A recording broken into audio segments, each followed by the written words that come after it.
দেরি করে ঘুমাতে নিষেধ করেছে হযরত মুহাম্মদ সাল্লাল্লাহু আলাইহি সাল্লাম, তাকে ভালোবাসেন যিনি আমাদের জন্য 1400 বছর কাঁদছেন।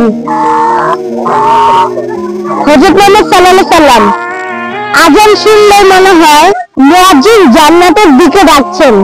কথা বলার সময় ভুল না বলে আসসালামু আলাইকুম ওয়া রাহমাতুল্লাহি ওয়া বারাকাতুহু বলার চেষ্টা করুন। সূরা ফাতিহা 1000 রোগের ওষুধ।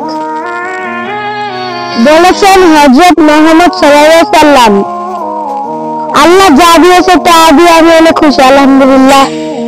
হযরত মুহাম্মদ সাল্লাল্লাহু আলাইহি সাল্লাম বলেছে, ফজরের 2 রাকাত নামাজ সুন্নাত, দুনিয়া ও দুনিয়ার মাঝে যা আছে তা থেকে উত্তম। আমি সবাইকে জানালাম কালিমা লা ইলাহা ইল্লাল্লাহু মুহাম্মাদুর রাসূলুল্লাহ। আসসালামু আলাইকুম।